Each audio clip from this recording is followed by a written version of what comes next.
Well, the man I acknowledge as, in my opinion, the Igbo leader we have right now, not just in the diaspora, but also back home as well. I want to commend the World Igbo Congress for the very stellar work they've been doing, and also to thank my dear brother Mazi, who is there, and my very dear brother Dele also. I've been following these proceedings intermittently for the past 4.5 hours or thereabout. I've been caught up in a few things. As you can imagine, a lot is happening back home. But there is something that this year's event has brought to light.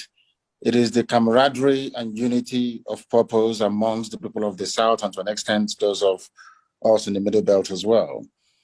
And we must continue on this very plane until we all get what we are asking for. I have not come across any individual who is against freedom. Therefore, what we are asking for as a result of this very important occasion is that we must move forward together as one people, as an indivisible force, in order for us to demand what rightfully belongs to us, which is freedom. Today is a very critical day in the history of our people. We are remembering those who were slaughtered and massacred unjustly by the Nigerian government, and of course, by extension, the British government as well. We are remembering those who died as a result of the unofficial Third World War that took place in our land nearly 54 years ago. And as a result of that, this very day, as we renew this pledge every blessed year, we have sworn to forever remember these people.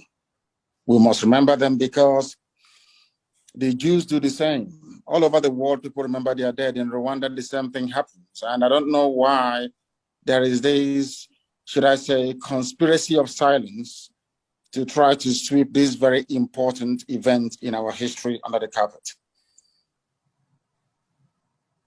We lost over 5 million people, the second worst genocide in the history of man, only second to the Jewish Holocaust in Europe. And for some inexplicable reason, the world have decided to keep silent over this very matter. But we are not going to keep silent, not at all. Not now, not tomorrow, not ever. We are going to vigorously and relentlessly pursue this very effort to recognize the genocide that was committed against Biafran people, without apologies to anyone. It is a very good thing that before we came on air, I think the Ebonyi State government have now rescinded the threats they issued to all those who were intending to stay at home tomorrow. That is also commendable. It is not very often that I commend people, but I must say that I also commend Governor Willie Obiano, which I don't do very often, for the very critical work that he did today by laying a wreath at the cenotaph that he built for those that fell, for those that made it possible for us to remain alive this very day. I must say this to our people, those who are living, that it is because of the sacrifice of those brave men and women that is the singular reason why we are not suffering the same fate as those of them from the Middle Belt, and to a very limited extent, those of our brothers and brethren from Ududuwa Republic. Why am I saying this?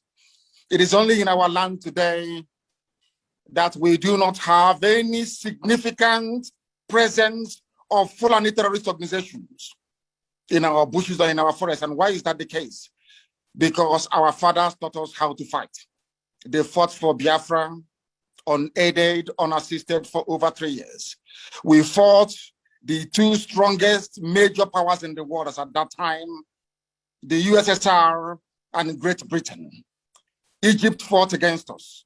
The OAU was against us, with the exception of the likes of Julius Nyerere and Hufred Berne of Cote d'Ivoire. We suffered immeasurably. And now, like then, Israel was under attack and they couldn't provide any meaningful help. But we survived it. Not out of our own might, not out of our own power. We survived it because God Almighty in heaven was with us. And this generation have now come to complete the work that those of them of 67 to 1970 started. And we are not going to stop. I want the world to understand me very clearly. We are not going to stop. It doesn't matter what it takes. It doesn't matter how many lives they extinguish. It doesn't matter the genocidal tendencies they bring with them into our land. We are not going to stop. Everybody listening, everybody watching, everybody remotely interested in justice and peace must understand this. Our destination is freedom, and that very place we're heading to is Biafra. And nobody, no soul on this earth can stop us. Instead of Biafra not to come, we all perish. I want our adversaries, our enemies to understand this very, very clearly. We are not going to retreat, not one iota, not 1 inch, because Biafra must come. Because the hatred have continued to this very day. As I'm speaking and addressing all of you right now, they are still arresting, extrajudicially murdering people in our land, people who are alien to our culture, our way of life, our tradition. They are in our land directing their people to slaughter, to kill without mercy. Unfortunately, those we regard as political leaders have connived with these people to ensure the decimation of their own population. That is the type of nonsense we can no longer condone. As you all know, there is no significant Fulani presence in our land because our fathers taught us how to fight. And we are doing so today without apologies to any idiot. We're not going to apologize because we have been apologizing for nearly 50 years. And we have not gotten anywhere in terms of our collective advancement and development in the damnable zoological republic called Nigeria. That is why we must continue what we're doing. And that is why anybody who is remotely interested in the affairs of our people must understand this, that we are determined, doubly determined. 50 years, or should I say 54 years is a very long time, and 51 years since the end of the war. But now that we have come, or should I say now that God Almighty in heaven has determined that we should come, we are not going to relent. We are not going to do anything whatsoever to jeopardize the sanctity and the holiness of this very mission. We love our people.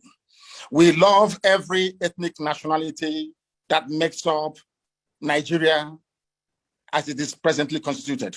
We have no hatred towards anybody. We love peace. We love life. We love the progress of other people, but we are in a country where people hate us for no reason, where people despise us for no reason, and we can no longer go on apologizing. And Nigeria as a state, the entire Africa as a continent must acknowledge.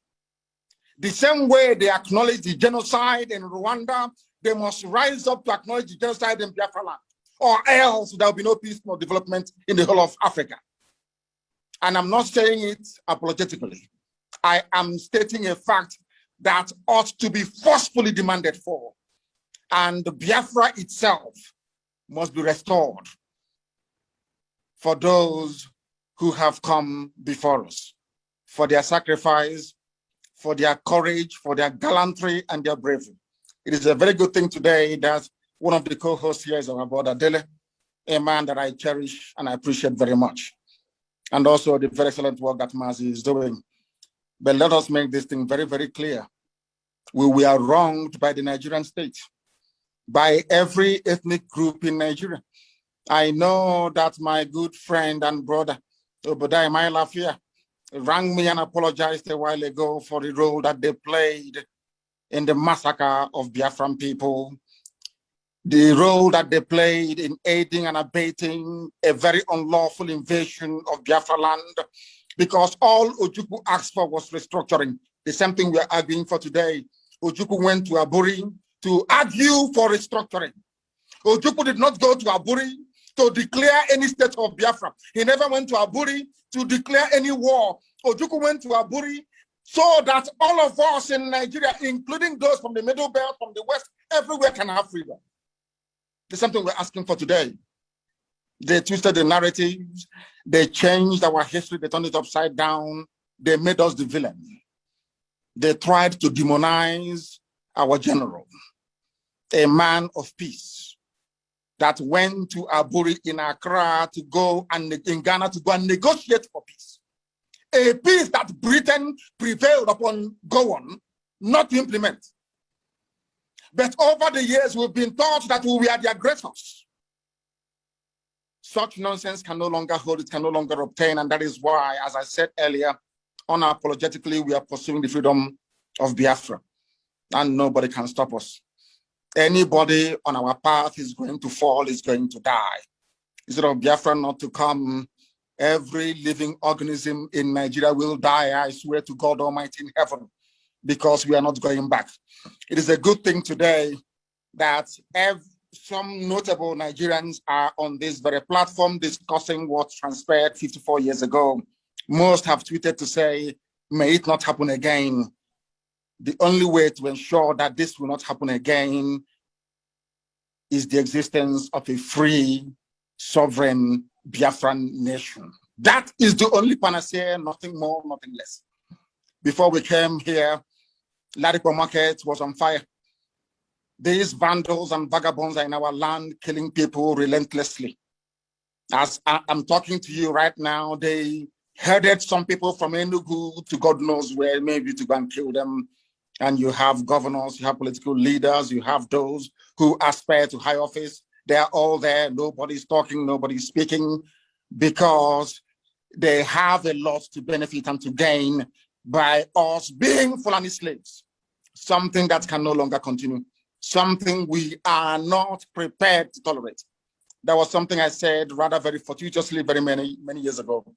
I said during one of my broadcasts on Radio Biafra that for Nigerians to understand that God is upset with them, that every tribe in Nigeria, every ethnic group in Nigeria will experience what we passed through during the Biafran War, that they too will also become refugees. And today, there are IDP camps everywhere. People that thought they were safe before now are fleeing their homes. The same thing that happened to us between 1967 and 1970. And that is why our appreciation and our thanks for those men and women that fought to keep us safe can never, ever, ever be overestimated. We will continue to appreciate them. We shall continue to honor them. And I thank all of, those who are non-Biafrans. I understand that some people who are Biafrans came on this very platform and trying to play the script of their masters. That same divide and rule by saying there is something called Southeast and South-South. All bunkum. I have said it many times on many forums, on many platforms, that everybody in the East, we are all one people. I don't understand why people are hung up about this divide and rule of Gowon. It was Gowon that created Cross River State. Gowon created River State. Not because he loves the people of the South, not at all, but because he wanted to divide us. And we must rise up. We must rise up to the game of these people and say no to them. Now that Yoruba and Igbo are one, do you see them trying to play that game anymore?